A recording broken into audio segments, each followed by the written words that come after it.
Today I'm speaking with Monica Dux. Monica, thank you so much for joining me today. Oh, it's a pleasure, Tim. And you are all the way across the Pacific pond. Where are you today? I'm in Melbourne. Yeah, Nope. cold Melbourne, Melbourne, Australia. Australia. Wow. Yeah. And so we had to figure out our time zone differences here. So I appreciate you working with me on that.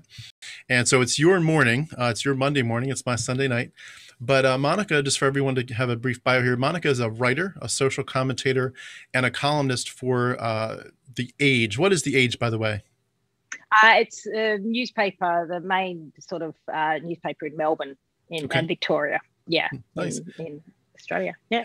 And Monica can be heard regularly on ABC Radio. And is it 3RRR, or how would you say that one? 3RRR. Yeah. 3RRR. And Yeah. has published widely, especially on women's issues. In 2008, Monica co-authored The Great Feminist Denial. She was a founding board member of the Stella Prize and the Feminist Writers Feminist Writers Festival. In a former life like that, Monica researched history at the University of Melbourne, where she was the founding editor of the interdisciplinary journal called Traffic. She has worked at Melbourne University Publishing and has also worked for a magazine called The Monthly. And Monica is the author of at least 4 books that I know of. The Great Feminist Denial, again, Things I Didn't Expect When I Was Expecting, Mothermorphosis, which is a great name. I love to hear how you came up with that. And Lapsed, which is probably the biggest one we're going to talk about today, which is about leaving religion. So with that, if you could add anything else you're doing professionally and anything else, your hobbies or spare time that you do that you'd like to tell us about. What else do I like to do? I like to read. That's like we can see everywhere. behind you. Like Yeah. Yeah. Oh, yeah. I'm jealous. No, look, that's just I have many boxes of books. Yeah, the hard copy book has moved out of the world, really, hasn't it? It's a bit like I have all these books. We're meant to be renovating my house in the coming years, and I'm like, what do I do with all those books I've got packed away? Because you keep them for your children. You have this fantasy that they will wander the bookshelves and pull down books and read, and they do like reading, so I'm sure they will do that. But yeah, I'm awash with books, and it's becoming a little bit a bit out of date, really, having so many books. It's just, what do you do with them all? But yeah, I like build an addition to the whole house to make like a little library or something. Oh, look, the boxes and boxes, and particularly as a researcher. So when I was doing Lapsed, and my previous pregnancy book, I would buy a lot of secondhand books online. You get very cheaply stuff. I'd need a reference, and I think, I'll get that. It'd be cheaper than actually going to the library, and just masses and masses of books. I have a very interesting collection of books about Christianity, but also about pregnancy. And yeah, I've started thinking I need to start, I don't know, dispersing or something like that. I don't know who's going to read them. But yeah, so in my life, I don't know, like reading. I've got 2 kids. I write. I have a dog that I love. Anyway, yeah. That's awesome. What breed is your dog? He's a Lagotto. So I don't know that breed. That's a very fancy breed. It's Italian. They're like Italian poodles. There's quite a few in the US, but yeah, he's a darling. But yeah, nothing exciting. I don't skydive or or macrame. No macrame. And what's the story behind Mothermorphosis? How did you come up with that title? See, that's a collection of essays. So I edited that collection. So that book's not actually written by me. Okay. I got together a whole lot of writers to write about the experience of becoming a mother. And I think I'd had that title. My second book, Things I Didn't Expect When I Was Expecting, was about pregnancy and my experience of pregnancy, which wasn't that fun. And so I had this title when I was doing that book, Mothermorphosis, because I thought it's such a great idea, the idea that you sort of wake up and you've turned into this mother. And yeah, so I used that title for that. So that was essentially, and it was about women, a whole lot of Australian writers and thinkers writing about how they felt they sort of transformed into this mother and what that meant for them. Yeah. That's interesting. And with your first book, The Great Feminist Denial, and I saw a video, at least 1 or 2, that you talked about the topic. I'm sure there's a lot more that you've done besides what I saw so far, but what is the main gist of the feminist book that you wrote there? And I'd love to I don't want to take us away from the main topic, but I'd love to just hear a summary of that book. Yeah, so that was 2008. So it was a long time ago now. I co-authored that with a Sydney academic, feminist academic, Zora Simic. And we got together to write that. Essentially, it was during an era. I mean, we still see waves of this, but it was during an era where the denial of feminism, you know, this idea that people would often say, oh, I believe in women's rights, but I'm not a feminist. And so we wrote the book in answer to that, to sort of unpack, well, what are people actually saying, and what are they denying?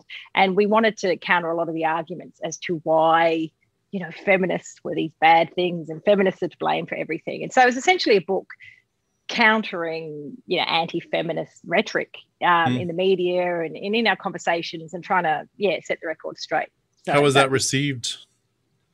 Oh, it was good. Yeah, I think it was at a time when there was a lot more being written, that first new kind of wave of interest in feminist issues, and people, particularly younger women, I think, feeling more equipped to talk about issues that were all around them, structural issues as well as things within their own lives.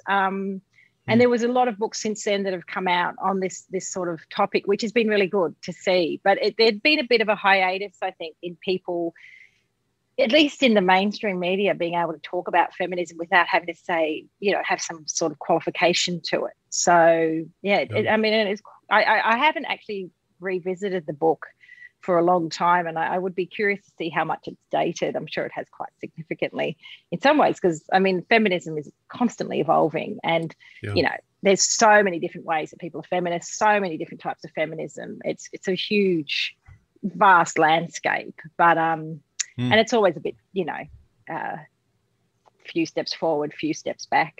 So so it was a good I think it's a good book, and I think it was received well at the time. So it sounds fascinating. I hope I can get to your book shortly, because they sound very interesting. That brings us up to the main reason we're here, which is to talk about Lapsed. And before we get into that book too much, I'd love to just hear a little bit about your background. Like, we're obviously talking about religion, which that book is about, but could you just, before you kind of take us through the, you know, maybe some of the chapters and so forth later, could you just tell us what your background was like, what you were taught? And especially, I'd love to hear what you would describe as like not just what you were given, like in terms of the tradition and what was taught to you, but if you felt like you had a relationship with God in any way, what that was like. Yeah, so I was brought up very Catholic. I was born into a very Catholic family, and my father wasn't a Catholic. He was an Anglican, which when I was a child was, you know, confusing and terrible. But my mother was very Catholic, and she came from a very Catholic family, sort of working class Irish Catholic background that had, in Australia, a lot of Irish Catholics. Was there a religious difference, like a issue? There was a lot of sectarianism in Australia between Protestants and Catholics. Okay. By the time I was growing up, that had pretty much dissipated, but there were still all these memories of it and still a lot of talk of it. So I knew from my parents' own experience, they'd both grown up in a very sectarian world where whether you're a Catholic or a Protestant was a big divide. And there were lots of, I mean, particularly within Catholic canon law, there were lots of things put into place to make this divide even more stark. Up until the 1960s, you know, Catholics couldn't marry a Protestant without getting special permission. If they were given that permission, they weren't allowed to marry in front of the altar. They had to do it behind the altar or in a sacristy. So there was a lot of sort of segregation between the two denominations, Christianity. That's within Australia. I mean, you see that happening in different parts of the world, but that was essentially where we were at. So I was born in the 70s, and when I was growing up, those tensions had dissipated, but there were still all those memories. But so I was extremely Catholic. Like, I went to Catholic school. I really believed. I wanted to be a nun when I was 12. I played Jesus in the primary school Passion play. And my great achievement was not just that I got to play Jesus. It was a year before you were meant to play Jesus. So they would usually give it to a grade sixer, and they gave it that year to me, who was in grade 5. So I had a real sense of my own manifest destiny as a Catholic. I loved it. Like, I was very determined to, I mean, all children, I think when you're brought up in a religion, and like Catholicism is full of a lot of colour and very epic stories. we have saints and we have martyrs and we have miracles and all these, and it's such a, thousands of years of tradition. So there's this sense that there's this huge history behind it. For me as a child, I think growing up with all that colour that essentially said to me, here's the meaning of life. Like, don't worry about anything, because when you die, it'll all be fine. If you do all the right things, of course. And so I was really intoxicated by that. And that was my childhood. And then, of course, as a teenager, as so often happens, I stopped believing. And that it was a creeping sense. It was about, when I was about 15, 16, I just thought, I don't believe in God anymore. And I started to have real issues with Catholic doctrine and my Catholic schooling. So they were sort of two separate things. And so I spectacularly deconverted. But up until then, I was your perfect Catholic girl. Like, I was at the top of the queue to go to heaven. Did you feel like you had a real relationship with God? Like when you prayed, did you feel like you were actually talking to someone? Well, that's the thing. No, not at all. And I write about this in Lapsed, because this was a curious thing for me.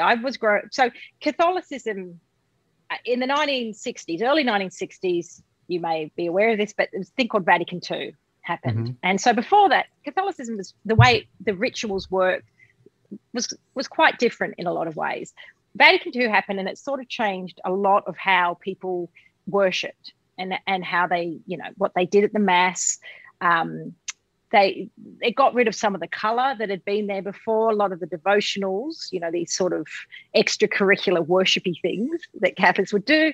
So I grew up in a world where there was it was sort of happy clappy. We had guitars, we had felt banners, and Jesus was sort of repackaged as a really nice, gentle guy. So we got, as Catholics after Vatican II, so in the 70s and 80s, a much softer vision of who Jesus was. And so I was constantly being told how I needed to love him and that this was really important. But I had no love for him. And I don't ever feel, the times I felt like I connected with the divine was when I sang, like hymns. I loved singing hymns in Mass. We had a lot of really kind of folksy 70s and 80s hymns, which I adored.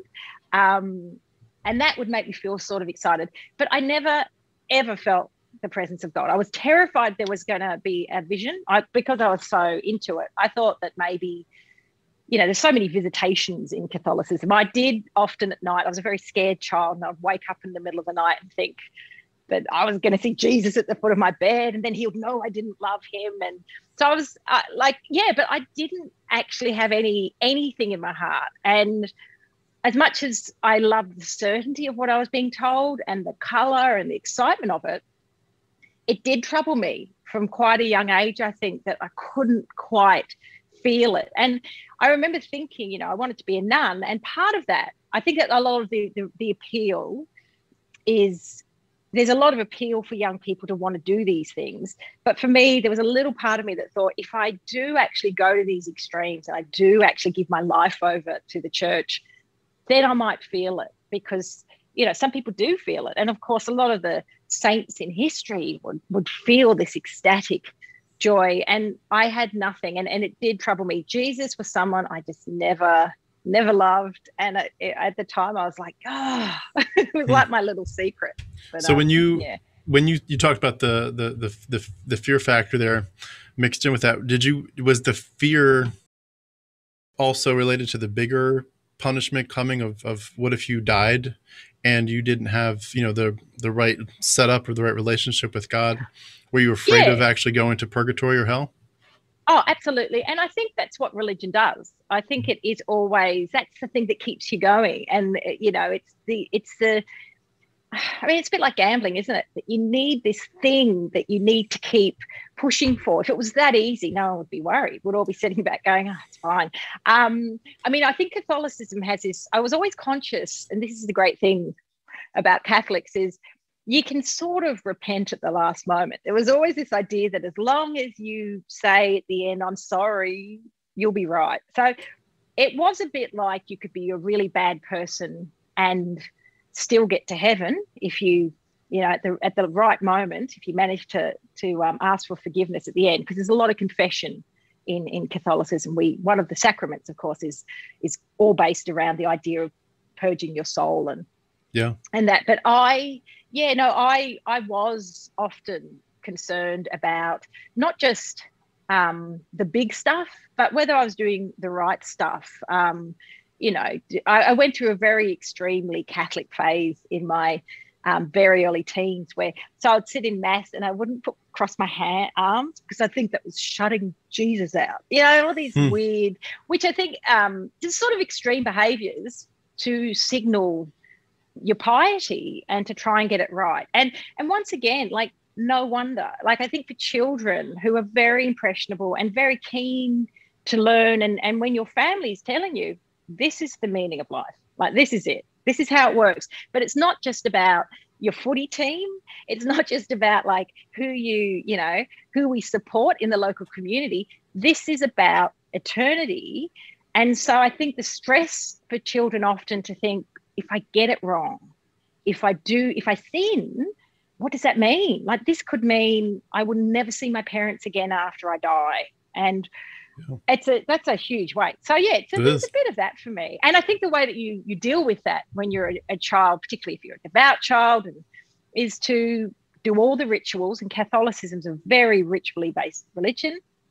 So, go to mass, pray, try your hardest. When we have Lent, the Easter, lead up to Easter, for Catholics, it would be you give up something. So I would give up chocolate biscuits or cookies, as you would call it. I would give them up. And that would be my way of proving that I was on the path to righteousness. And in a way, I think it's quite transactional, Catholicism, unlike a lot of Protestant religions, where there's a sense if you do certain things, there will be some sort of payback to you. You will get something from that. And so I think for children and I think that's in some ways what makes Catholicism so compelling for a lot of young children, is that it has much more of a transactional sense. So as long as you keep doing the rituals, you'll be right. Just keep at it. And then, one day you'll get it right. Yeah. It's interesting when you talk about that, it reminds me of tribal people with animism. I spent about 6 weeks a long time ago. Feels like another lifetime ago, but I spent 6 weeks in New Guinea with some tribal people and with some Americans as well. But we talked about animism, and I was there to do to get ready to do like a Bible translation and tribal evangelism, which was my passion before I eventually deconverted. I wanted to translate the Bible into a tribal language where they could speak, but they had no alphabets, therefore they had no books, no Bible. So you go and you take a couple of years and you learn their language, or their verbal language, their culture, create an alphabet with them, and then translate the Bible, and then eventually, of course, teach it and hope that some of them trust Jesus.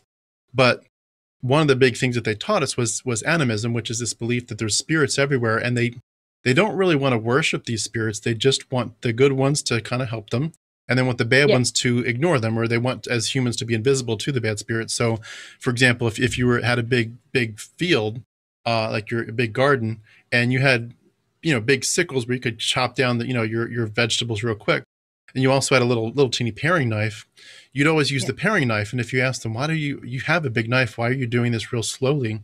They'd say, well, if I do it quickly, the spirit of the field might be upset. But if I do it real slowly, they might not know I'm here. Or, which tree do you walk by? Well, don't walk by that tree because that tree might fall on you.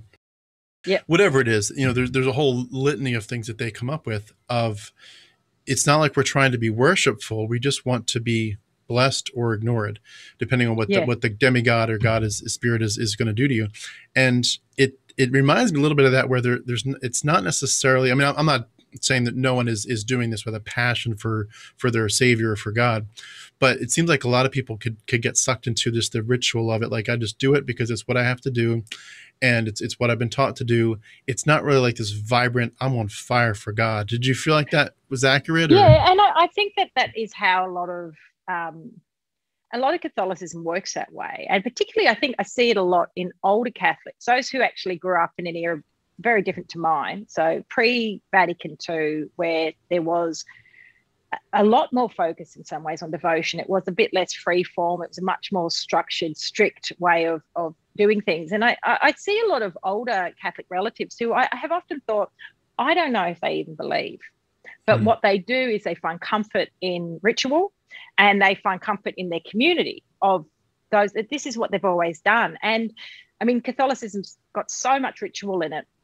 There's some very interesting science about, you know, the impact of the repetition. And I had one scholar describe it to me as a bit like meditation. If you meditate every day, it sort of rewires your brain a little bit. It gets you into a zone.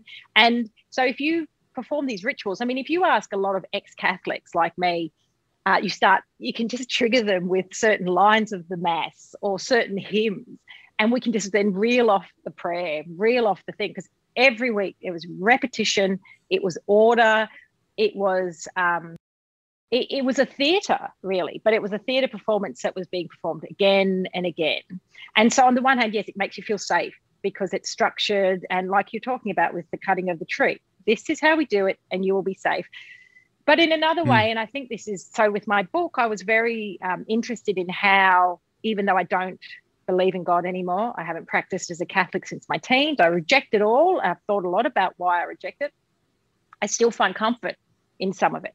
I hear, you know, I have been in extreme situations where I found myself praying. It's not that I think I'm praying to anything, but it does relax me. You know, it makes me feel calmer. It's that last resort of desperation. And so I think, yeah, with religion, if you are in a very ritually based religion with very strict rules, it gives you a sense of order and comfort. And I think particularly if that's your childhood. I think when you're older, it's different. We've had many different experiences in life. So if you come to religion as an adult, you're sort of reading it differently. But yeah, and I think there's a science behind it. I don't think it's just that you're somehow touched by something. Yeah. I think it is essentially that repetition. Yeah, it imprints, and it does change the way you relate to the world. And Catholicism also is very textual, and there's smells and there's sounds. You know, there's bells, and there's certain times where you will smell incense at certain. You know, there's candles. There's, for instance, we had before Christmas with Advent, so it was a lead up to Christmas, and this was always so exciting because it was going to be Christmas and you're going to get presents. But in the weeks leading up, so you'd have this wreath on the altar, and they would light an Advent candle each week, and it was like a countdown to Christmas. So it was like a countdown to the best day of the year where you got lots of presents. But the actual process of marking that week by week and marking time, you know, and marking all these life events. So I think that is very powerful. And if you don't grow up with any of that, I think you do tend to see the world very differently. It's almost like the rituals help you to have just an expectation of what, you know, what's coming next. You know, it's very, very much like, I know how this works. I've done it 100 times. There's a safety in that just, it's always the same. And also it sounds like they do a lot of marking of seasons, like you mentioned Lent. There's like this sense of, and it seems like it goes back to a lot of, you know, ancient stuff where, you know, from the very earliest religions, they're marking the seasons and they're marking the different things in life that change. And it is the ritualistic side of it. I could see being both. Absolutely. I mean, I read a really interesting thing when I was researching my book about how Catholicism, that, you know, the emergence of a Catholic Christianity in the early centuries of the first, you know, after Jesus, part of why because there were so many different ways of there was so much philosophical thought. There was like the Gnostics, and, you know, then you had offshoots like the Manichees, like absolutely rich communities of belief and grappling with their existence. The reason that Christianity really rose to the top, and a Catholic Christianity, was partly because of the fact it provided a framework. So where you look at Gnosticism, which is very much about the individual trying to relate to themselves, to a higher thing, and transcend the flesh, and that you have to sort of work on it entirely on your own. But with Catholicism, and the Catholicism that developed early on, it had very strict ideas of how to do that.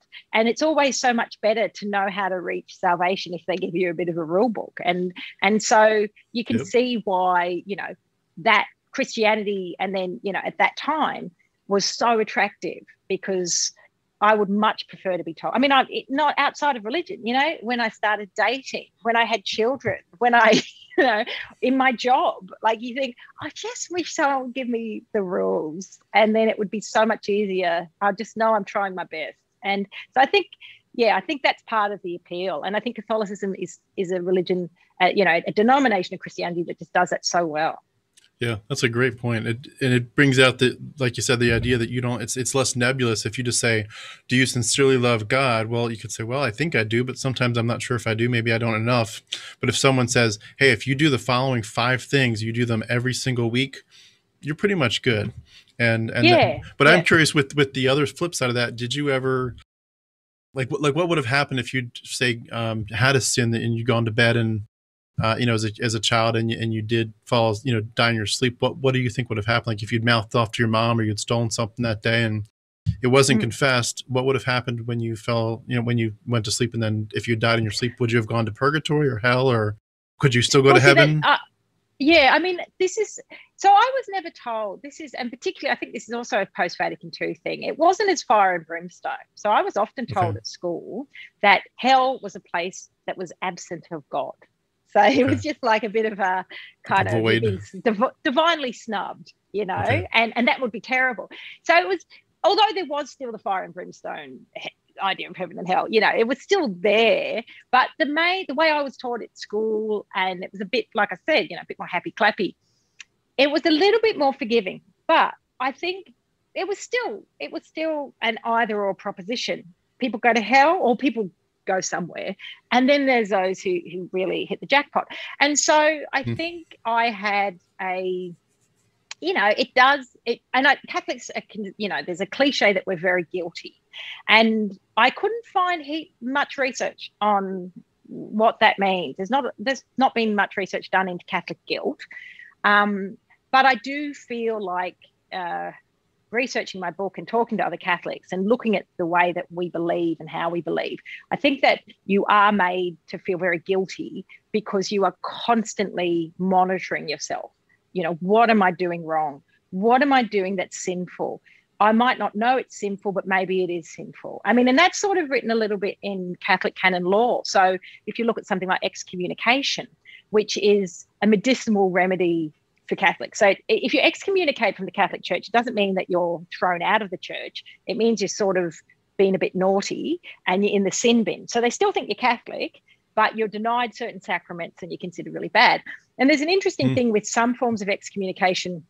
So for instance, if I have an abortion and then that's a reason to be excommunicated, but it's not going to be written down. This lata, it's called latae sententiae. Essentially what it would mean within canon law would be that God would somehow excommunicate me, but I'm not sure if he's done that. I'm not sure if he's done that because there's a few get out of jail free cards there. If my boyfriend pressured me to have the abortion, well, God wouldn't probably excommunicate me. Or if, you know, I was compelled by someone else to do it, or if I wasn't aware that I was doing something that was an excommunicatable offense, God may not excommunicate me. So this is in Catholic canon law, you know. And so there's always these little slippery maybes. And I think on the one hand, it makes you go, so I could be okay. But on the other hand, it's like, oh, I'm doing something a little bit wrong. I could really be messing up. And so as a child, so I had a thing, and I wrote about it in my book.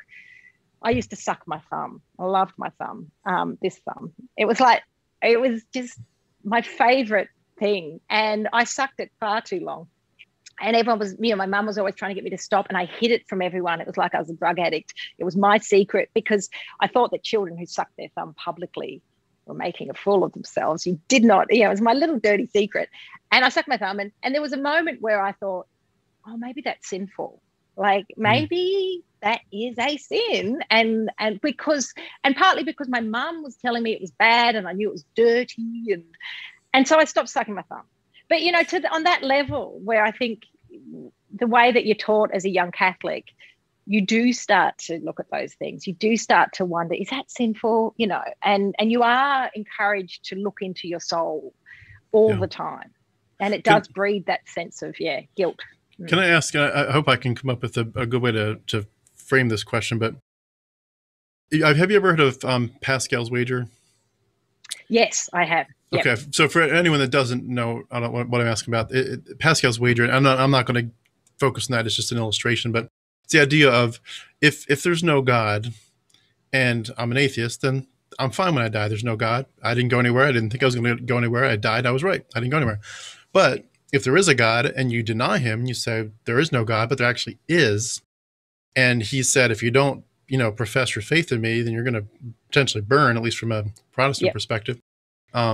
Then wouldn't it be better to at least make a profession, say, God, I do believe in you, kind of like a get out of jail free card, like you said. Because if you're bets. if you're hedging your bets. Yeah. But what it sets up, there's a lot of issues with that, but what it sets up is this situation where God kind of is like, for lack of a better term, he's like an idiot that can be tricked. Like you can say, I don't really believe in you, and I think there's a lot of evidence that there's no God, but I'm going to just profess it. And even though I know that this is kind of stupid to do it, I'm going to do it just in case. And it's like, is God that stupid that he can't see in your heart and say, I can see whether you really believed in me or not?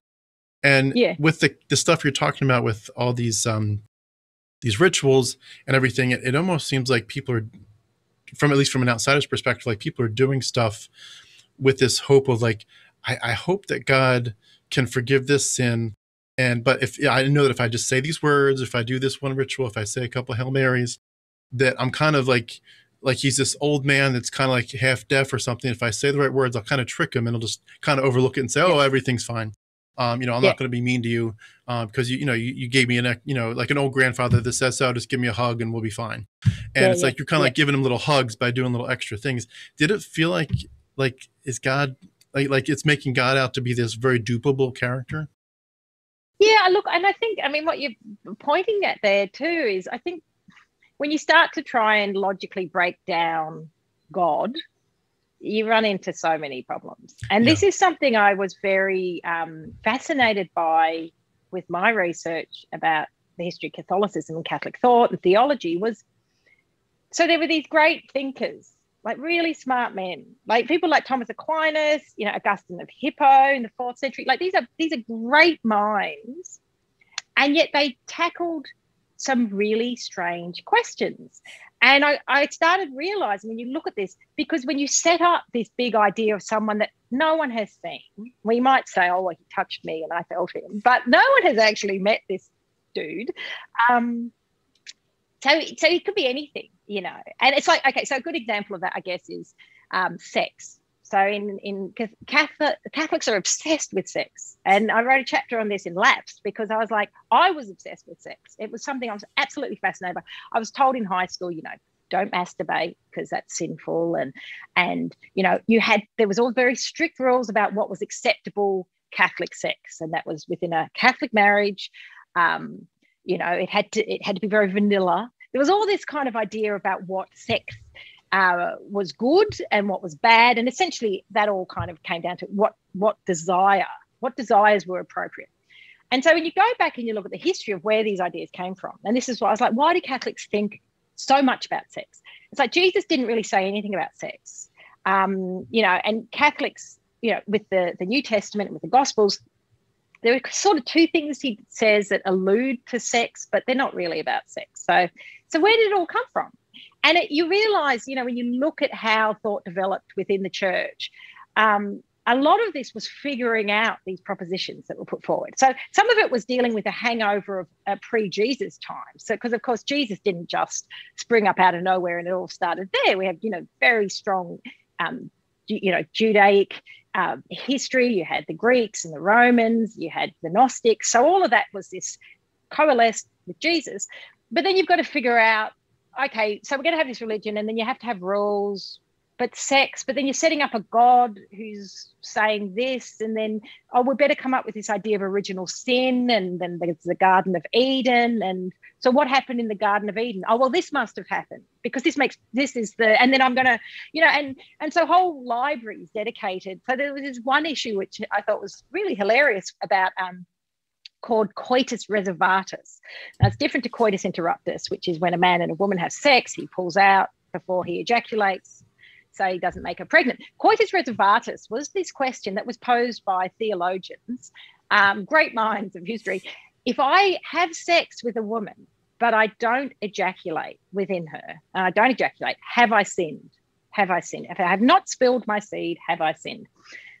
And, you know, some people were saying, some theologians were saying, you have not sinned. Others were saying, well, it depends on how you know, and it just goes on and on. And so going back to your original point, I think when you have a big idea of a being who is unseeable, unknowable, cosmic, you know, you're only going to get people trying to figure that out. And if you bring great minds in and people really thinking about this, there's a lot of things you have to figure out. And there's a lot of logical issues. And you're working with a very little bit of source material. Now, of course, what you bring in is belief and divine intervention and divine inspiration. But I mean, how do you trust? How do you trust where they're getting that from? And in the Catholic Church, you have the papal authority to kind of give a final word on this, right? Absolutely. And of course, Catholics believe that the Pope is a conduit for you know, the heavens and for God. And of course, priests are like sort of also divinely inspired. When they become priests, they become what they say ontologically different, so their souls change. So you're told this, but then when you start looking at the institution and you see how corrupt it is and so much, and so this is the big thing for Catholics, of course, is the sexual abuse that's gone on, and that's increasingly becoming more public. So if you're not going to trust these people who are meant to be, you know, the handmaidens of God, it becomes complicated. But in terms of theology and belief, I think this is a really difficult one, because once you start digging and trying to understand why, because I wanted to know with Catholics, why was I taught all these things? I just was told that this is the way it is and that Jesus thought it was great. But actually, it's not that way at all.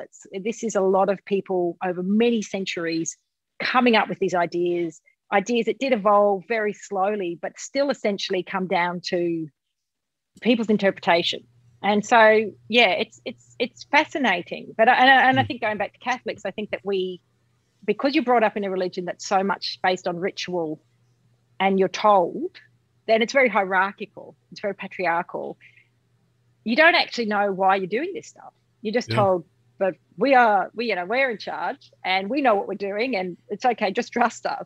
And then when you start to look at it, you go, oh, hang on, that's kind of strange and quite weird. Yeah.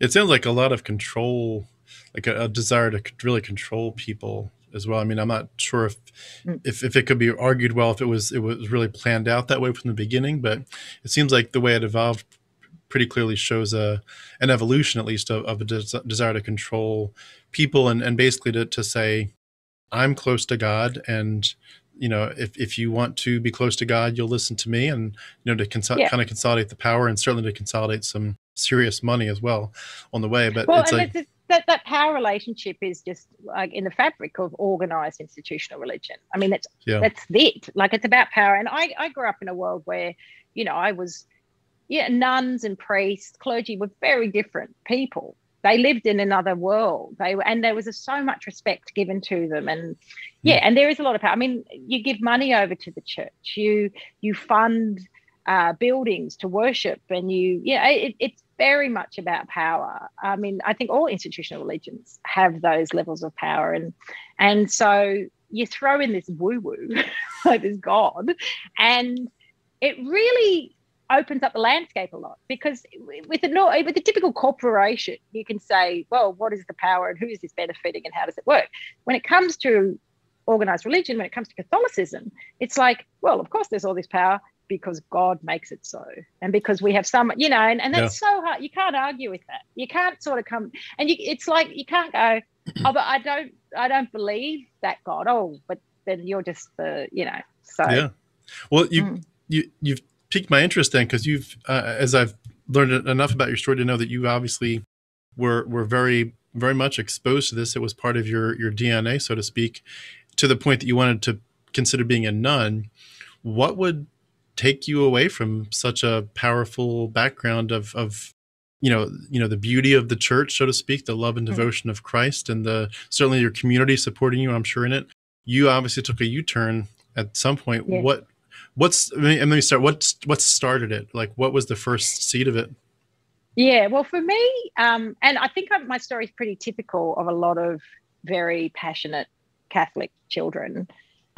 Most studies show that mid-adolescence is when people brought up in a religion start to question it.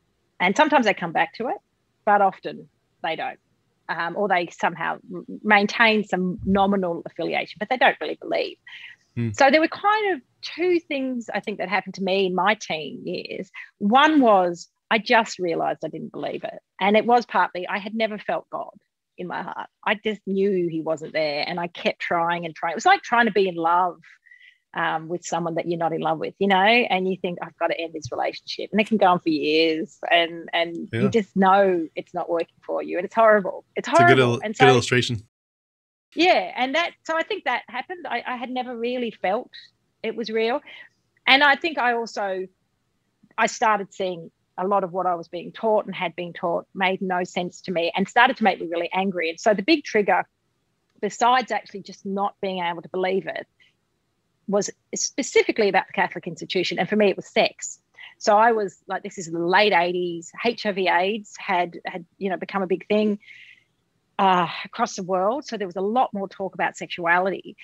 I was living in this very, a world where we had Madonna and we had all this pop music, and there were all these different signals I was getting. And I was being told I could have really exciting life as a young woman. And at the same time, I was being given all these really strict prescriptions, and none of them made sense to me. And so there was one instance where my Catholic school, and this was because of the HIV/AIDS crisis, there was a pilot university study about contraception that came into the school and actually taught us girls about the different ways that you can use contraception, which was quite radical for the school to let this happen. I'd never heard about other ways of not preventing a pregnancy that hadn't been dismissed. I was told like the pill would mess up your system, and there was all, condoms were terrible and all of that. But all of a sudden I had these people from a university trying to educate us about contraception. And at the beginning of each session, the teacher or the nun would stand up and say, now, of course, you're going to hear all this, but this is not what we believe. And it was really enlightening for me, where I thought, oh, there are other ways of, say, preventing a pregnancy, and they make perfect sense. But I'm being told that God doesn't want that. And I don't even believe in this God. And so these two things of like, well, I don't really feel this God is probably true. So it amplified to me a whole lot of different prescriptions. And that really accelerated. And particularly at a time, I think, where ideas about sex and sexuality were at quite a turning point. And, it did, that just didn't make sense. And it started to annoy me because it felt very intimate. And, when you're a teenager, you're really blossoming as a human. And you have to find your own way. And to actually have these voices that were trying to limit how I could feel and what I was meant to feel and what I was meant to desire and how I was meant to love started to feel very, I think for me, very frustrating. But then later, and I guess this is the thing, after I left school, as the revelations about church abuse started emerging and experiences from my own extended family started to sort of make sense, and people I knew who were hurt by the church, and I really started to feel not just annoyed by the Catholic Church, I started to feel really angry and traumatized, I think, like most former Catholics, about what had gone on, And so it started off as sex, condoms, safe sex, contraception, my own autonomy as a person. But then later it was about, oh my God, what has this institution done? It has done these terrible things, and no one, it's just, it was breathtaking. And so that sort of sealed the deal, I think, pretty much. You mentioned some people from the past, like that you had read or studied. As you were doing your research and over the years and digging into church history, whatever other factors came in, I don't know if you studied canonicity, like how did they decide which books should even be in our canon? And obviously the Catholic Church has a different canon than we Protestants did. But like, as you dove into this stuff, did any of the historical aspects of it, in terms of where it came from and how it evolved, did any of that become an issue for you? I was more, and my background's in history, so I love history because I think history is such a powerful tool to understand where we are today. And the Catholic Church has such a long history. I think I found, researching my book, I guess, it was very interesting to realize how historical, how accidents of history happen with church thought and how these things had evolved. And in a way, it revealed to me more and more, not that I believed in God anymore, but it just seemed to make it more clear to me that these relationships between different thinkers and the way that things were being figured out, and what made the Catholic Bible, how that came about, and how.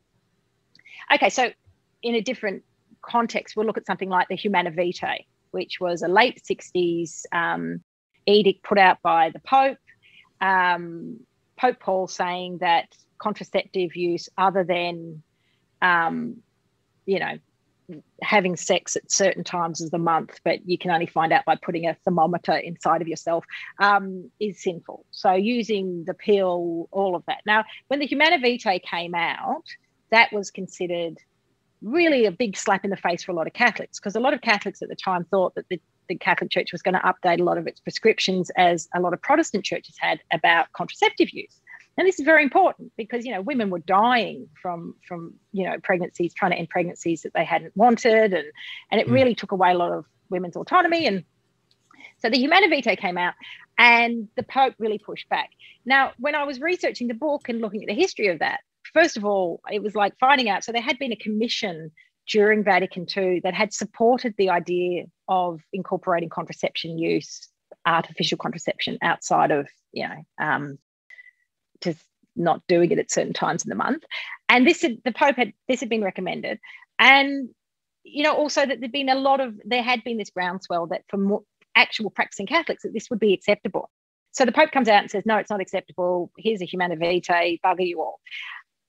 What was interesting to me researching the book was, instead of just seeing that as that was a really terrible thing and it caused so much trauma, it was like, oh, but there were reasons the Pope did this. And one of the arguments that's been put forward in recent years, going through the sources, has been that, the Pope actually, it wasn't so much about what he was saying, the morality of it. It was the idea that he couldn't be seen to be changing his mind, that it was an issue of authority. And so it was very important, because this was a moral precept that had been there for all eternity, that if he changed his mind, it would open up a can of worms, essentially, for a whole lot of other ideas about Catholic morality.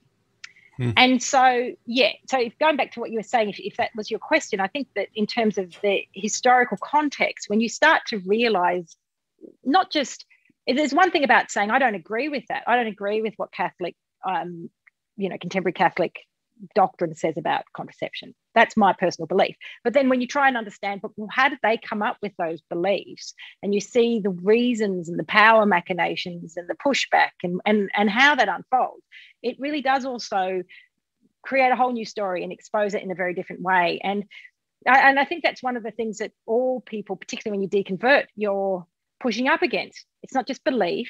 It's an institutional, the mechanisms and the machinations and the way that belief plays out. And it's always, to me, a bit like then they say, but there's God. This is divinely inspired. And it's like, well, it's not actually. This is all actually just being worked out in a bureaucratic way. And then we'll just, so. Well, it always did seem like when I was a Christian and a Protestant, it did seem strange. It seemed like the rules were changing, and I wasn't following it too closely, but it did always make me think that if I had been a Catholic, it would feel like maybe what were the rules in one generation might be very different in the next. And that would make me think, well, if God doesn't ever change, why are the rules changing? And it's certainly, but I'm sure that as much as it stood out to me as a Protestant, probably if we were honest as Protestants, we could find in some of the things like that happened in Protestant history as well that were very similar. But I was curious, one more question about your research. When you look at some of the stuff that the Old Testament especially teaches, I mean, a lot of it comes into the New Testament still, but, God says stuff like, don't eat shellfish, don't mix two kinds of fabric, but he can never say, don't own people. He says, go in and slaughter everybody, take the land. If you find some virgins, you can keep them alive in some cases, not all, but, kill everybody else, including the babies. A lot of misogyny, stoning, of course, genital mutilation, child brides, we talked about. And it goes on and on, the horrible stuff that people do, being able to have slaves that it says you can beat them until they're almost dead. And as long as they get up from the beating within 2 days, you don't get punished as the slave owner. And you can bequeath slaves to your children as property. A lot of stuff that you just think, the book is weird enough in its own right, in terms of like talking snakes, talking donkeys, bread falling from heaven, the sea parting, the sun standing still. But apart from the weird stuff, there's some really nasty stuff. Did that start to get at you in terms of just like at your conscience level of saying, I don't know if I can defend this kind of God. If he were real, I don't know if I'd want him. Yeah, and see, this is the interesting divide between you and me, Tim, because you grew up, in that Baptist tradition. I think it was like that different tradition is much more fundamentally based on the Bible. For Catholics, Catholics aren't a scripturally fundamental religion. So which sort of opens it up to a lot more creative writing, because it isn't just about what's said in the Gospels, and it's all about interpretation, divine inspiration and tradition. So Catholicism in some ways can easily move that aside and say, well, actually, the Bible says some crazy things, but that's not how we interpret it. It's just, it's not the only word of God. But having said that, I think if I would bring it into a Catholic canon law sense, I think there's a lot within Catholic doctrine that is very nasty and that is very damaging, and that is for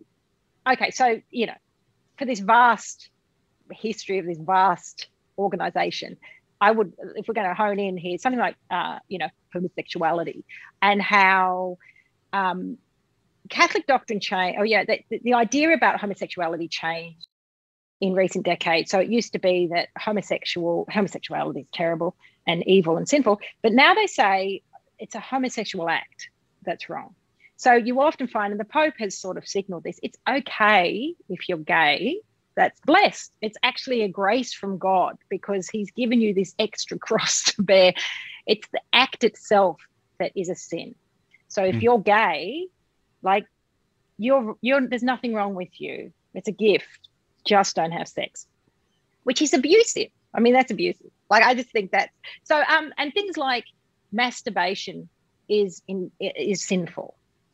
Don't touch your body. Yeah, all these different things. But so in terms of sexuality, though, looking at that, I think it's sort of, in some ways for me, become even trickier with Catholicism, because I think now, and having said that, I would say that I think the majority of practicing Catholics don't actually believe all this stuff that's in canon law, but they're still signing up to it, and I think that's a real problem. But they don't actually, they don't believe this. I've spoken to many practicing Catholics who will say, of course I don't believe any of this. We think it's terrible. We want to change the church. The church is not going to change. But the church, will signal things about, with sexuality, for instance, in a way that I think is even more insidious, because it sort of has this hand of love and God, but at the same time, it's really going in. But then again, if we go and look at the abuses of the church, things like, you bring up slavery. There were nuns in the US who owned slaves. Orders of nuns who own slaves. We can find again and again these abuses throughout history. But then if you were to go to the church and say, well, you've done these terrible things, they will say, but that's in the past, and we are only human, and these are mistakes that were made. We no longer support slavery, essentially.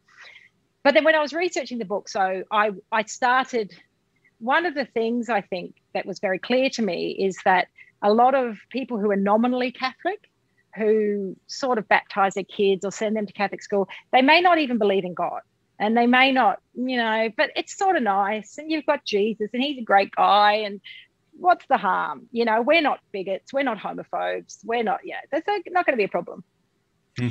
Looking at actually, though, the institution of the Catholic Church, which is very powerful and very wealthy, what those ideas, which can be easily dismissed by Catholics on a day-to-day level. I mean, and thinking of it that way, the majority of Catholics actually do use contraception, artificial contraception, and there's studies show this. So there's not much difference between non-Catholics and Catholics. So you can say, okay, so everyone's behaving, getting on with it, whatever, and they don't agree with this, some of these really terrible ideas of the church. Some of them do, but majority don't. It's no problem. But then you look at the impact of these ideas and these institutional ideas on people's lives.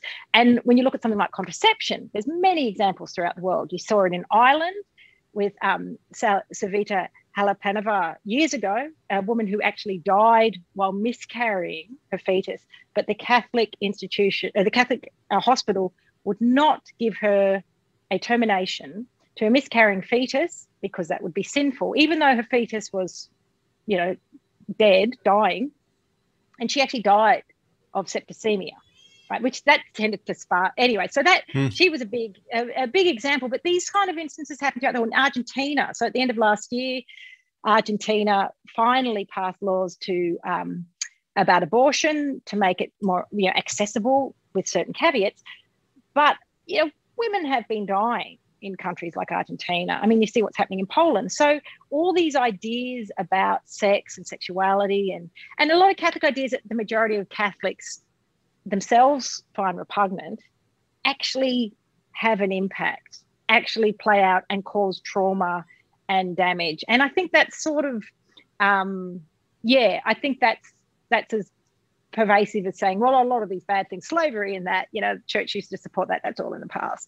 But it's like, no, these things are still happening, and they're happening in the name of the church. And, in the US, it's a really interesting example, the way that, with Obama's healthcare, in 2008, a lot of the bishops would lobby Obama and say, well, we can't include contraception in healthcare because it's sinful, and we are speaking on behalf of all these millions of Catholics. But actually, it wasn't true. Those millions of Catholics, most of them wouldn't have agreed with the idea of not including contraception, but the church still wields its power in that way. So, so I think that it's not just about history and these terrible things and how silly the Bible can be. It's also about, well, what is happening today with this church power and influence? And even though you might think it doesn't matter, I can still take the good bits. It's like, but there's some bad stuff that's happening in your name as a Catholic, even as a nominal Catholic. Yeah. A good example of that I don't know if this is still true, but I remember a few years ago looking at numbers about how Italy's birth rate was going down. And you just think that if they're all mostly Catholics, I believe, and they're all technically against contraception, and they certainly believe that, intimacy in marriage is for mostly procreation, there's no way that their birth rate can be going down. And yet it was at a certain point, and it may still be. Catholics don't. I mean, that's what the majority of Catholics actually don't follow those rules. And good on them. But it's like the majority of Catholics don't in instances like contraception. And I think it's the same with sexuality. But I mean, I think a really good example is, say, in Australia, we have a very powerful, strong Catholic school system. And there's a lot of Catholic schools.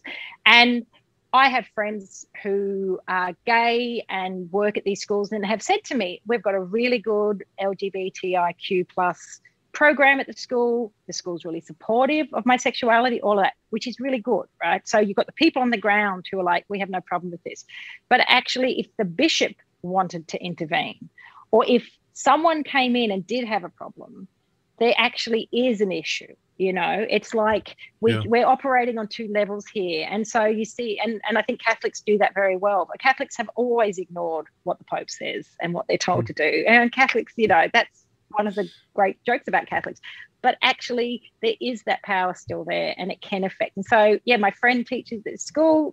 It is very supportive of her, but it doesn't need to be. Whereas and I think that's really frightening.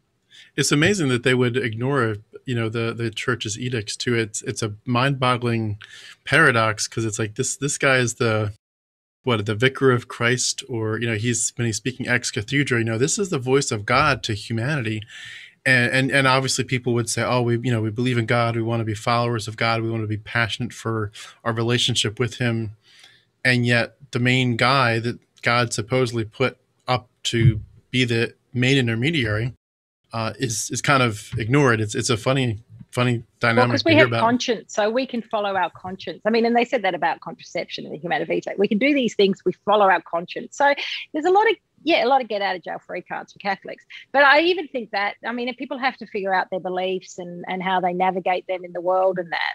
But I think the institution itself, you have to really look closely and say, would I shop at this department store if I knew it actually in its letter of the law says that having a fulfilling sex life with the same-sex partner is sinful. You know, would I really give them my money and would I be part of their loyalty club? And I think that's what, you know, when I wrote Lapsed, I really wanted to address people like myself who had long ago left the church, still had some strange sense of it defining who I was, and I still felt very Catholic. But then do I, you know, is it appropriate to still in some way identify as Catholic? Is it the amount of Catholics who no longer believe and don't even participate and would consider themselves lapsed Catholics who would still tick Catholic on the census? You know, because it's an ethnic affiliation, and these are our families that we came from and our histories. But I think you got to look a little bit closer and think, is that appropriate? And should you be comfortable with doing that? Particularly, and once again, in light of the abuse. So would you identify as a Catholic on a census, or where would you be with that? No, no. But I would have years ago. And I think I think most Catholics, I mean, each country has a different context for Catholics. In Australia, I think Catholics used to be very much on the outer. You know, we were colonized by the British. It was very, you know, Protestants were it was the religion. To be Catholic in Australia, particularly from that Irish tradition, until the middle of the 20th century, was pretty much to be, you know, on the outer and to be different. And it was like an ethnicity. And so I think a lot of Catholics like me who grew up with families that had gone through those sectarian tensions carried it with them, coupled with a very ritually based, you know, hierarchical, all-encompassing education about who we were and all of that. I think that sort of adds up to when you grow up. I mean, I also, when I wrote Lapsed, I sort of wanted to write it to the millions and millions of Catholics who actually are like me, who aren't Catholic anymore, but still feel a little bit Catholic, that we all shared this past. And I'm sure it's the same with you and with anyone who deconverts from a religion that they grew up with. It's like you have a community of people who now don't believe as well. It's not just like there's a community of believers, but then there's this vast community of deconverts. And we all share a knowledge of things. We all share some understanding. There's these characteristics, I think, that do unite us in some way.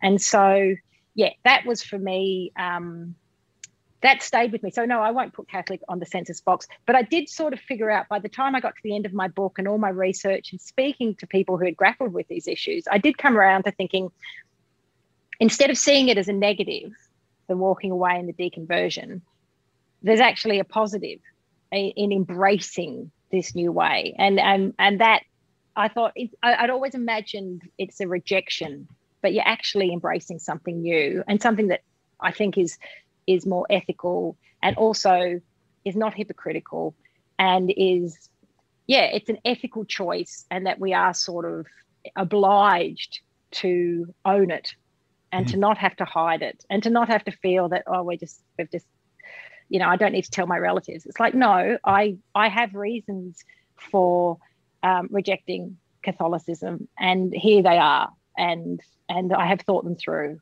and I feel that's it's an ethical choice. It reminds me of how someone else has put it in words, something like, I didn't walk away from religion, I graduated from it. Like I'm taking some of the best parts that I can, you know, morality things, maybe some good stories, maybe even some rituals or traditions potentially, but I'm moving on to something better. You know, I'm not angry per se. Some of us do get angry, as you know, the feeling of being duped by some of these stories, but some of us just feel like we want to graduate and say, all right, it's time to kind of, to borrow a biblical concept, I want to put away childish things and, you know, become an adult now. And this feels like we're dealing with childish stories, literally childish stories, and some very childish morality in the sense of it's just not right for grown people to support a book that supports these horrible things. But also not, so I think it's also that sense that, I mean, and a lot of, you know, people who study religion, and in recent years, this has become more and more obvious, and it's fascinating research that, you know, 50 years ago, it was all about, there were believers and then those who didn't believe, and there was maybe something wrong with them. increasingly research is now focusing on what do people believe when they don't hold theistic beliefs. What do they believe? And of course, they believe many things. Of course, they have moral, ethical frameworks. Of course, they have a sense of their own individual, place in the world and their own understanding of the universe. Of course, it is just as rich and legitimate as someone who would say, I believe that there is a one God in heaven and there's an afterlife. And I think that shift in academic thought towards seeing atheism and, all forms of not engaging with institutional religion as fascinating and legitimate and just as valid. And, often, I've been asked this before when I was writing the book, and I'm sure you would get this a lot, that thing of, but what do you believe if you don't have this framework? It's like, we live in a very, listen, Australia and the US, it's a Judeo-Christian, worldview that we grow up in anyway. You don't need to sign up to a church to know that killing someone's bad. It's not as if when you stop believing in these gods that I'm just going to go out, murdering and raping and pillaging because I have no ethical framework. It's like people have very good ethics, and in some ways removing all the crap that goes with it and the laws and the inconsistencies and the bigotry makes for a far more thinking and ethical stance, whatever that is. And so I think now we see this, and I know with the US it is different because it is a different dynamic than what we have here in Australia and a lot of Europe.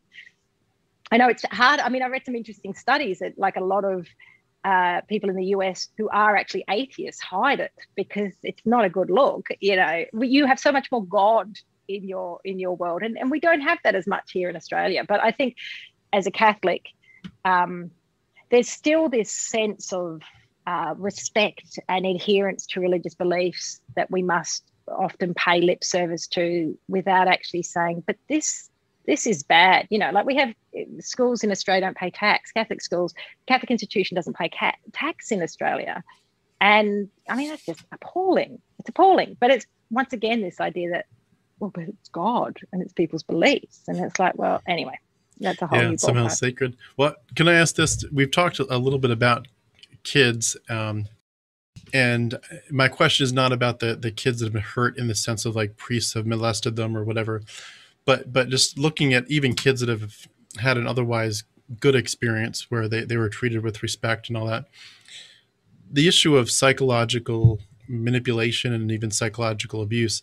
And I wanted to paint this picture and I know that Catholic doctrine and Protestant is going to be a little bit different in how they'd approach this question, but when you look at a kid who might look at a picture, an icon, or a statue of Christ on the cross, you're looking at kids who have this innate, natural, beautiful tendency to feel other people's pain. So if they're riding, bikes with a friend and one of their friends falls, scrapes their knee open, they want to jump off their bike and go help them and call the mom and all that. They just want to help. I'm so sorry you got hurt. I'm so sorry you're in pain.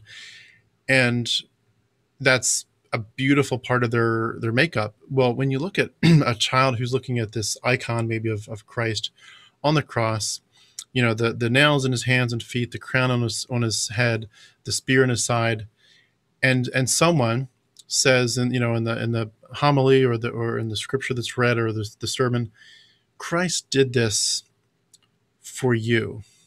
And he did it because you were that bad. Like he had to do it. And I don't know if you've heard this in your side of the fence, but they would say, if there was no one else, if there had been only one person and it was just Adam, and you had been that person, and you alone had sinned, and there had never been anyone else after you, if it was just you as the only humanity, that one sin that you did would have been so bad that Christ would have still had to come and die just for you alone.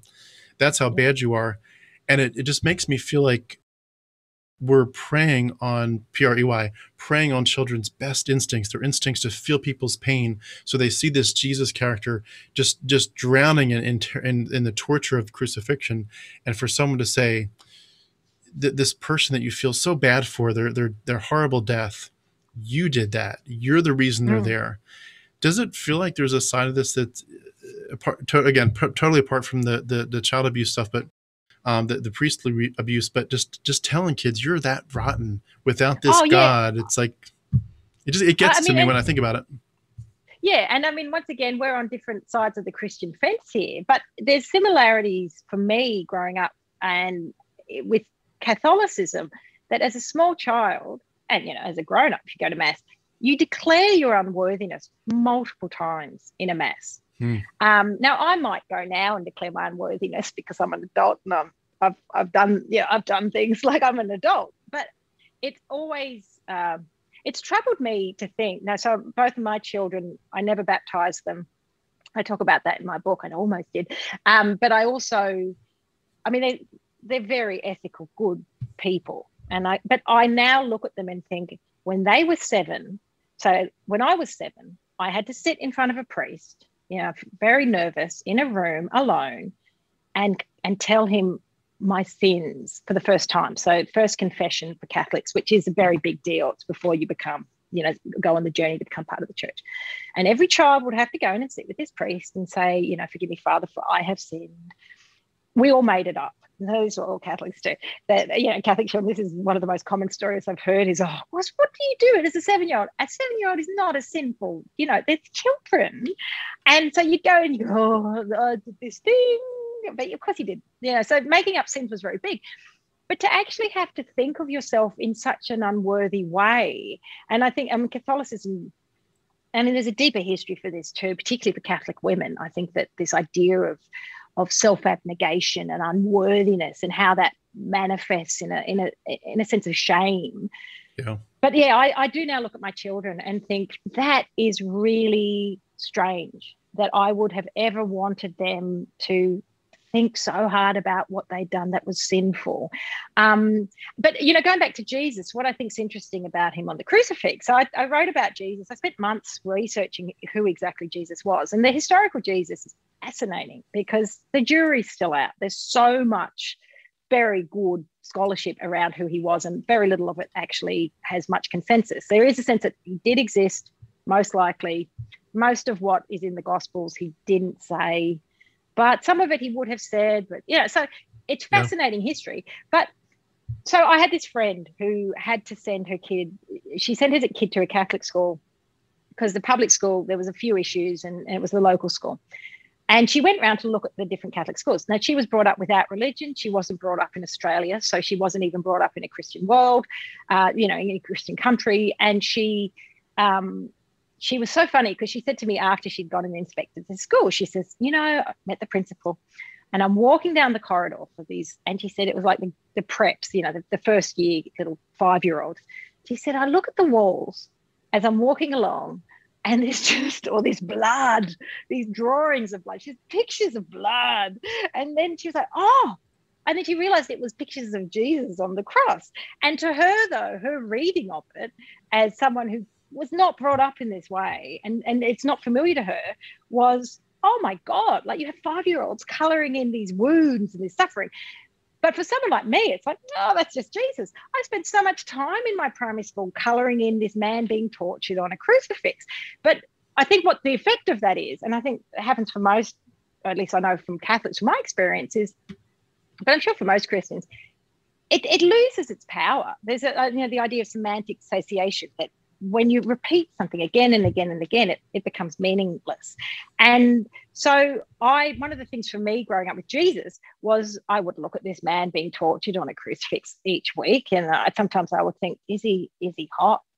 But maybe that's a way to find God if I start getting hot for him. No, he's not hot. He's got a beard. Find that a bit of a turn off. It was all like, but it didn't really shock me. And actually I did have a moment in my late 20s listening to Jesus Christ Superstar, because I love musicals and I love that musical, and it suddenly clicked, oh, that's what the sacrifice was meant to be about as a story. That's what it's meant to be about. And I was quite moved by it. I thought, oh, it's the idea of one person doing this great thing for all others and stuff.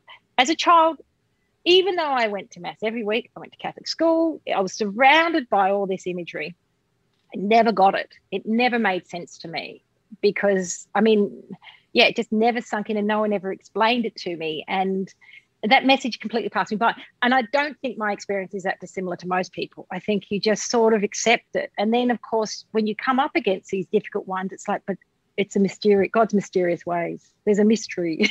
So, you know, but yeah, I think that it is funny. And I think if you have someone who's not from a Christian tradition, look at this.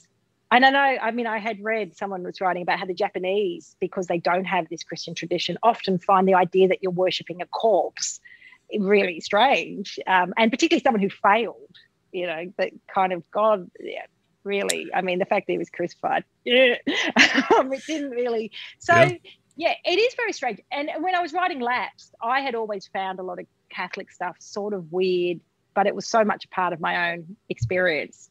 But the more I researched, and the more I read, and the more I read about, like, things like there's the foreskin relics of Christ that throughout Europe there are, you know, relics of Jesus's foreskin that people would once worship. Those kind of bits of color, you go, oh my God, that's so strange. And if you're not a part of it and you didn't grow up with it, it's even stranger. I honestly had not heard about that before, and that is really strange. But it's funny that. It's funny though, when you're in something, everyone else seems strange. You know, for a Protestant, you know, the Catholics are weird with, why are they praying to Mary? Why are they praying to saints? That's not biblical, blah, blah, blah. Scientology, that's certainly out there. You know, Mormons, you know, what's with these golden plates in the ground? But then you realize, like, when you get out of it, kind of similar to like someone that was never exposed to it, taking a first glance and giving you their impression. When you leave, you kind of also begin to clear your mind, so to speak, and begin to say, what was this? And so, for example, I've said before something to the extent of, if you had told me when I was a Christian that Christianity is basically a scapegoating, blood magic, human sacrifice, death cult, I would have said, no, you're kind of twisting I can see where you're getting it, but you're twisting it. But now that I'm out, I'm like, no, that's exactly what it was. It was a human sacrifice, a scapegoating, blood magic, human sacrifice, death cult. And that's exactly what it is. And once you realize it and put it in those words and admit that that's what you were in, you're like, all these other people that I would have called a cult and into some weird stuff, I'm like, I can't anymore say that mine was less weird than theirs. We were all just into some very strange things. And again, like you said, we took it because from the earliest days, it got normalized. And if you teach someone at the very earliest days, this is what ultimate reality is about, and this is a beautiful story of redemption, you're gonna see it not just as acceptable, but actually beautiful. It just, you know, people, they go to worship services and read about Jesus and how his blood sets them free, and it brings tears to their eyes. They're like, this is so amazing. Thank you, God, for loving me. And they can't see what they're in. And I wanted to make sure I left time to ask you. We've talked a lot about your journey up to this point, but what has it been like since you left, and also with you being more vocal now about it, what has been the response from other people, both you know, your loved ones as well as just the general public? Like, what has that whole other side of the fence been like? Yeah, so after my teen years, this was my big journey. So I'm in my late 40s now, but after school, I would have said, oh, don't believe in God, you know, and I think there's a lot of grief in that. So I think I spent a long time feeling great sadness, because I would love there to be a God. Like, I would love it if there was actually, I believe that there was a God. It'd be so much easier, you know. I would love to think that I'm going to live eternally after I die. I don't, you know. My cat died the other week. It's devastating. He was only 2. But I thought, talking to my children about it, I thought I would love to say to them, it's okay. Like, Leo is now waiting in heaven for you. And that's what I was told as a kid when my budgie died. Your budgie's in heaven, budgie heaven, and you'll see him again. And, you know, when my grandmother died, it's so devastating when my grandmother died when I was 11. But it's okay, I'll see her again, you know. Not having that is hard, I think, particularly if you've had it. I think if you grow up without it, probably not that hard. But when you grow up with religion, you know. So after school, I don't believe in God. But I felt so Catholic for decades. I felt like I knew so many people like me. I had a huge community of, you know, friends who had been brought up Catholic, and we all trusted each other. We all got it. We used to mock it, laugh about it, but we'd all had this sort of upbringing in the same sort of, in this church.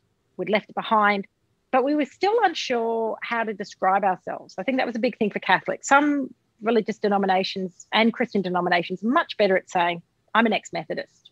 Catholics don't do that very easily. It doesn't roll off the tongue as well. You know, there's a lot of different qualifiers. Oh, I was brought up Catholic. Oh, but I'm not Catholic. Oh, but I'm sort of, no, I'm a cultural Catholic. Oh, you know, and this nominal relationship. And then I would see this my own generation would have children and they would baptize their kids and they would send them to Catholic school. Don't believe in God, but, oh, you know, it's sort of just what you do to please grandma sort of thing. So to give them a little morality or something.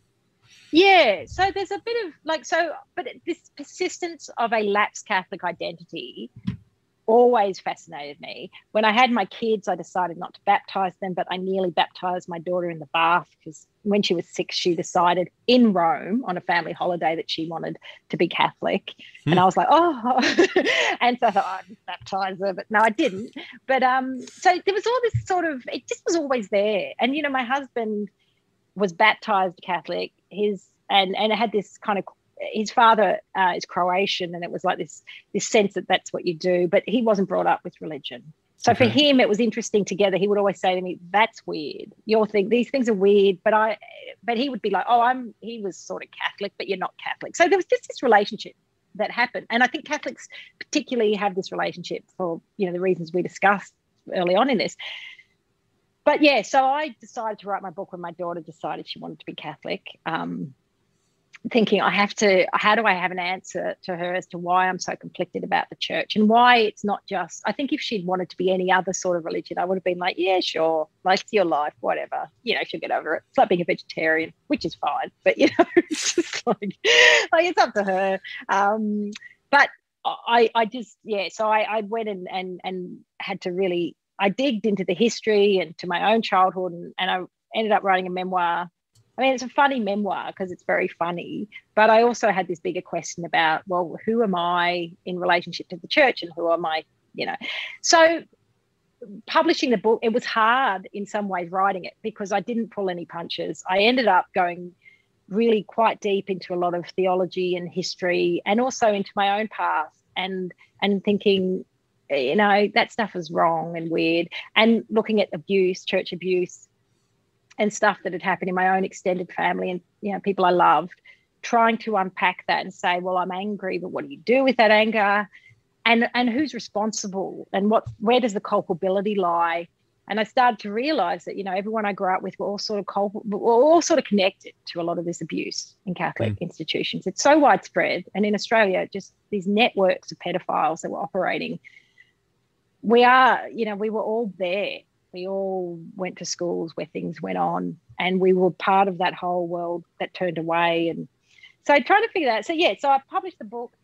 What has been really heartening for me has been how many people have contacted me, first of all, saying that they're laughing and they're in hysterics, which is great because I wanted to do that. Like I wanted to write a funny book, but I didn't want to write a mocking book. I wanted to write a book that sort of said, look at this is kind of absurd, but also people saying that's me and I see myself as that. And I guess my big point in the book was trying to have a sense at the end of this is a positive thing to say you're no longer part of a religion, and you know we need to think about it and what is it to step away. You can redefine who you are without these beliefs, and you can reject them in a way that isn't just, you know, turning away, it's embracing something. So yeah, so it has been interesting. I've had, you know, you get hate mail, but I've had really lovely responses, but particularly too from all generations, which I found really interesting, that young women have been in touch saying, you know,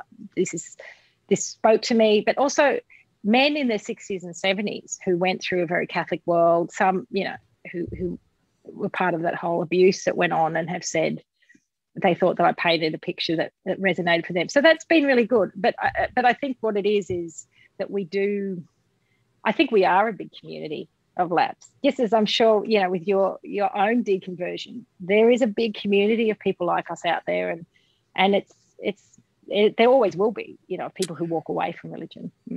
I agree. And I think there's a lot of people that are not able to verbalize. I mean, not that they couldn't, but that they just don't take the time to verbalize it. But the God part of life just slowly becomes less important to them. And there's almost the implication maybe of like, well, maybe someday I'll get serious about God again. You know, I'll go back to church more often when I'm older or something. There may be things like that come into play. But when you actually look at people's lives, very few people seem like they're living where they're just absolutely waiting on God's will, on his word, for him to reveal what he wants for them to do. And as a Protestant Christian, that was very much to me a sign of, like, that's the issue, like with Christianity is people aren't getting the solid, what I would call the solid preaching from the pulpit, saying, look, we are not here as cultural Christians. We are here to be on fire for our Lord and Savior Jesus Christ. It's not about how many, vacations you can take and how many cars you can have. It's about how many people you can take into the kingdom, which is through, living and preaching the gospel. Tell people what his death and resurrection can do for them. And so I always felt like I was like this person that wanted to be. I wasn't necessarily always on fire, but I wanted to be, because I wanted it to be genuine, and I wanted it to be infectious. I want to be like, I want to start a revival, so to speak, not to bring attention to me, but just because it felt so real. I wanted other people to, to taste and see that the Lord is good. And I think, but when you look at people's lives, it does beg the question: if this God is so real, and so powerful, and his word is so, the Bible talks about his word does not go out void. It goes out and it does stuff powerfully, and it comes back having accomplished what God sent it to do. Like, if it's that powerful that it's transforming people's lives, to be honest, I don't see it transforming many people's lives. Even in my own, circle of loved ones, I would have said, I see people that I know, even in their older years, that they've been listening to Christian radio for decades. They go to church every week. They read their Bible every day. And they're some of the most bitter, cantankerous people I've ever met. I'm like, if this thing is real and it can truly transform your mind and your heart, I just don't see it. And I see ironically, now on this side of it, I see some atheists being some of the most gracious, loving, generous, kind people that I've ever met. And people that just have so much of an open door. Like, they just want to love you. They want to give to you. And I think it's so cool to see that, that we did not get a morality from this book.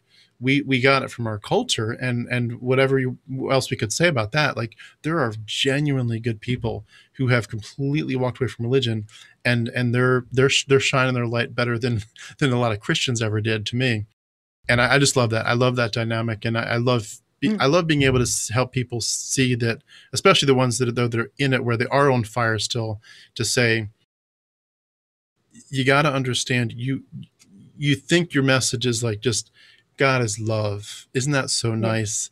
And it's like, no, you're when you say God is love, you're implying a lot of other things with it. If you just said that, maybe I'd be like, well, okay. But you're implying that we are so needy and broken and worthless, as you said, and that you need this psycho God that demands blood and, wants you to cut off the end of little boys' penises. Like, this God is so important. Like, for example, why can't he just forgive? Why does he need blood? Why can't he just say, Monica, Tim, you did some bad things. I just forgive you. I didn't need to kill my own son, kill myself, kill my son. I didn't need to do that. I didn't need blood. I just forgive you. And it really, once you step back, you do realize this was some weird stuff. And it's so cool too, to be able to, like, I love this idea of using your eyes for the first time, where you're like, oh, I can actually just enjoy my life without all these rules, without all these constructs, and say, and for people to rediscover their identity. And maybe that will be a good focus for our end of our interview here, of when you have people come to you, as you've said you do, and they say, I resonate with these stories. Some of this is my story too. I'm sure you've had people in their own way say, I'm starting over. How do I start over? How do I reclaim my identity as someone that my identity was caught up in the church, or the rituals, or in the gospel and the word of God, the Bible? And people, like, all of a sudden, that's not me anymore. And I realized now it never really was. It was like a fake me, a mannequin me. But now I'm alive now for the first time. How would you advise people to kind of hit the reset button if they're just coming out of it? Well, so I think, it's the nature of deconversion. When you imagine conversion is a sudden flash of light, and that's how we understand religious conversion. St. Paul riding his horse, flash of light, there's Jesus.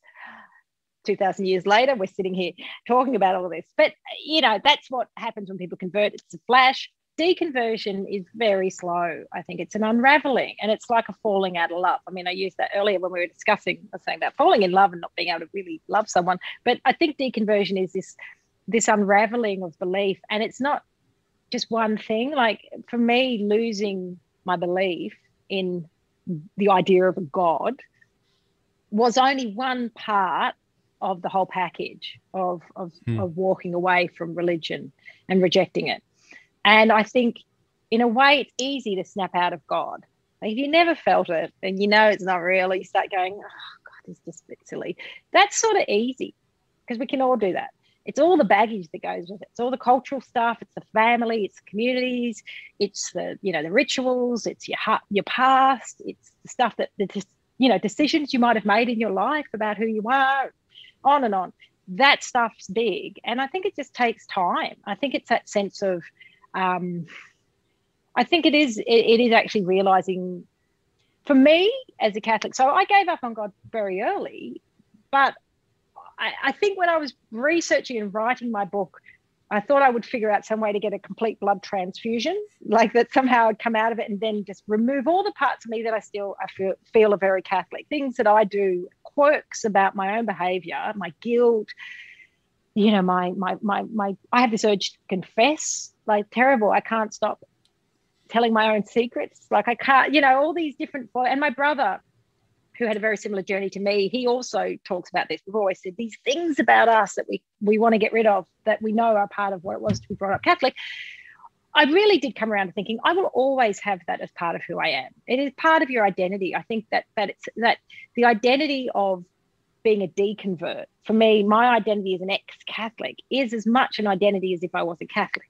It is a new way of being, but you're never going to actually be able to wash away your childhood and your past and the decisions you've made. So it is still a part of you, and that's not necessarily a bad thing. But I think it's realizing it's a slow process, but it also will be a part of you in some way. It still formed who you were, and that's not necessarily a bad thing. But for me as a Catholic, it was stopping it at me. So I just decided my children, I had never, you know, brought them up with religion. But when my daughter was asking to be Catholic, and then she wanted to go to a Catholic high school, she's not in high school yet, but she started saying, I'd like to go to this high school, basically because her friend was going there. But at the time I was like, oh, and I had to say to her, no, I will not do this. I will not pass this on. And it's sort of, for me, I felt a bit like I was a refugee from this Catholic past that for me was very fraught and very conflicted and involves a lot of trauma. But I will stop it with me, and I will not baptize my children. I will not pass it on to them. And interestingly, you know, I've met so many people and some who are reading my book who say, oh, they're not Catholic, but their parents were. And all their parents had that same sense of, I walked away from it and I didn't want to give it to you. And they can see that their parents still had it as part of them. They still had this Catholic thing. And so I think anyone brought up, I mean, in any religion, that's going to stay with you. Yeah, but, it's like the roots are so deep, like a tree root. Yeah, and system. that's not a bad thing. It's who you are. You know, we always have our past, but also I think the thing that really equips is actually maintaining a sense of curiosity and learning about what you were taught, being able to actually say, oh no, you know, I know why I hold these new beliefs and this is important. So, but It's a slow process, and it's not a light switch. You know, God is a light switch. We can turn that off really quickly because it's just a bit silly, really. But yeah, you know, can I ask a clarifying question? You mentioned a time or two that you didn't really feel the presence of God. I was curious, how do you respond? I'm sure you've had people come to you from time to time and say, you may not have felt it, but number one, I felt it. I feel close to God. I know he's there. I've heard, you know, maybe people even say, I've heard his voice. You know, he speaks to me either like that verbally or at least like in a spiritual sense, like esoteric, but he's speaking to me. And then secondarily, some people would say, and this is where it gets even more hard to respond, because they're like, I have seen the power of God. He's done a miracle. I've got a friend who had cancer. They prayed, they had a priest, you know, this, that, the other. And, you know, a week later, they did a scan. The cancer is gone. You know, this crazy situation happened. I saw the power of God. And certainly the Catholic Church talks about, you know, miracles or, you know, what we might now call, you know, magic talk, but the miracle talk a lot about whether it's, Oh yeah. Virgin Mary crying, or the statue, or some, the Fatima, Yeah, yeah. or even just So much. individual stuff. How do Yeah. you, when someone says, I've had experiences, at least one, I had an experience, God revealed himself to me, and I've seen the miracles at work. You may not have felt it. I did. How do you deal with that? See, I look, that's what, I mean, when I was writing my book, I was very conscious, thinking, like, I wanted to write a funny book, but I didn't want to just come out firing and mocking, because it's really, I mean, a lot of Catholic stuff writes itself. It's very funny, like the saints and the incorruptible saints and the body parts and, the breast milk of the Virgin Mary relics. That stuff's kind of funny if you're not into it. But I thought, I do very much believe that, we all are seeking meaning. All of us, every person, every sentient being is looking for some sense of their purpose. And so I don't think, as a blanket rule, I would not come out and say religion is bad. I think everyone is trying to find their own meaning, and I respect that. And we all have, and maybe they do, maybe someone does hear the voice of what they say is God. And it's not up to me to say, that is not God. Maybe it is God. Who knows? I haven't heard him. But I think that the one of the things I've always said to my kids is, we have to respect other people's beliefs, but if a set of beliefs actually harm people, then they're not good. That's not a good belief. And then also, people can have beliefs about lots of different things, but then they are something that is their beliefs, and they can conduct their lives in that way, but they should not expect other people to be a part of that. And then that comes in, we see this with the government versus religion, and that constant tension about morality. So in Australia, a few years ago, we had this plebiscite. It was appalling that, marriage equality took so long in Australia. And a lot of the Christian lobby here worked really hard, and a lot of Catholics worked really hard to make the idea of same-sex marriage considered abominable. It was so hurtful for so many people. And that was a really classic example of, if you're not into it, that's your decision. You can live your life in that way, but you should never expect everyone else to live their life that way. And I mean, I know that a lot of Christian thinking comes from that evangelistic impulse, but so much of that is abhorrent to others and it hurts other people. So I think saying, religion's stupid, throw it all out. Like, I think it's nonsensical to me for lots of different reasons, but that's where I've come to with it. But and I don't expect everyone to be throwing away their God because I think that. But at the same time, I think someone's beliefs, they're private and they're personal, and you choose to live your life as you want to live your life. And that's where it all goes wrong. And I think religion has so much power, and a lot of that does come down to an institutional power. So we think it's like people just, I believe in God, but it's like, but you're sort of signed up to a church that has a lot of power and money and influence. And that's where it all sort of unravels a bit. Yeah. Yeah, that's a great way to put it. And I would just add from my side of it too, just the idea of people can believe what they want, but when they do get to the proselytization, is that the right way to say it? Proselytization side of it, where you're either evangelizing to strangers, to the church or to your neighbors, or passing it on to your children. Whatever kind of passing on is happening, just to be open and honest, to be able to give people all the information. Like the thing that deconverted me was a major, maybe 18-month study of the origins of Christianity, studying and Judaism as well, studying stuff. And so, for example, I'd gone to Bible college and mission school to be a missionary, which I talked about. And I never knew, for example, some of the very basics, such as the idea that Yahweh at one point had a wife named Asherah. And there's even, when you look archaeologically, there's more evidence for Asherah than there is for Yahweh. And it's like that. How can you go to Bible college and not have ever had anyone tell you about Asherah? Or how can you, for example, there's like 40 or 50 different gospels. How can you go through Bible college and all you know is that there's 4? At what point do they tell you there's more like 40 or 50? There's 6 different books of Acts. There's many different books of Revelation.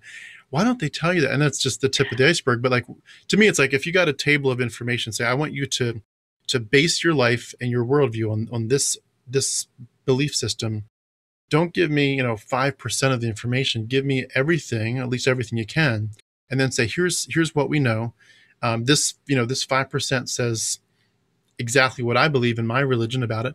This is, what skeptics would say. This is what scholars would say. And, now having given you all the information, make the best choice you want, God bless you, whatever they want to say. But the whole deprivation of information to me is such a burden. It just feels so wrong. And I feel like I'm a good case in point of it, of like, it feels so almost ridiculous to think, how could I go through a very solid evangelical Protestant Bible college and mission school, having already previously memorized thousands of verses, listened to hundreds of sermons, hundreds or even thousands of books, and about God and theology, and not just some of the bare bones basics. I would have told you I've never heard of that. For me, like, I mean, I felt I didn't know a lot about Catholic theology, and so that's what my book was trying to figure that out and put it out there. The Virgin Mary, very Catholic. Catholics have Our Lady, and she was such a big part of my childhood, and was a bit of a spectre for me. I used to imagine that when I was having sex that she might appear and judge me. She's standing on the serpent, squashing him with her foot. When I researched the history of Mary, fascinating. It was like, it wasn't really until the 4th century that she started emerging as the figure that we have today, and she's hardly in the Gospels. But if you're grown up Catholic, you have this idea that she was really a big player in the Jesus story. It's like, there's very little evidence of her, and there's some indications that maybe there was a bit of tension between her and Jesus. So when I looked at this, even though I don't believe in it, I don't believe in the divinity of Christ, I don't believe in God and all of that, even through all of that, I was still a little bit shocked, decades on from giving up my beliefs, that but this is like a bit like fan fiction. Like the Virgin Mary is a bit like an offshoot of the Gospels that's had this whole world created around her. And I mean, that to me, even as someone who had long ago given up, I was still a little bit like, oh my God, like she's not even like, I mean, she had to be real if Jesus existed. He had to have some mother, but it's even like more crazy. So I think that makes perfect. It reminds me of Stockholm syndrome, where you once you get out, you're like, why was I duped, and what was happening? Just what was this all about? And it seems like a lot of talked about this. That's the thing. I think that you don't get taught this, and I think a lot of people who teach this stuff in the schools and that don't know this. Like, it's not. You have to spend a lot of time actually going and reading and looking at the scholarship, and it takes a bit of work. So it's fascinating. A lot of propaganda and censorship there behind the scenes too. But I know I've picked your brain on a lot of stuff, and I appreciate your time today. This has been awesome. Oh, I love chatting, Tim. It was a delight. And just for everyone, again, to wrap up, Monica Dux, the book we've been talking about is called Lapsed. I will have the link beneath our video if you want to go to Amazon and check it out. You can download it, I think, right away on Audible. But please support her. Go, and I'll have some other links to other ways to connect with her, to her website. But thank you so much for what you're doing, and thank you for the bravery it took, I'm sure, to get this, put it all out there. So for everything you're doing, thank you. Thank you, Tim. No, I really enjoyed our conversation. Absolutely. Let's do it again. Thank you.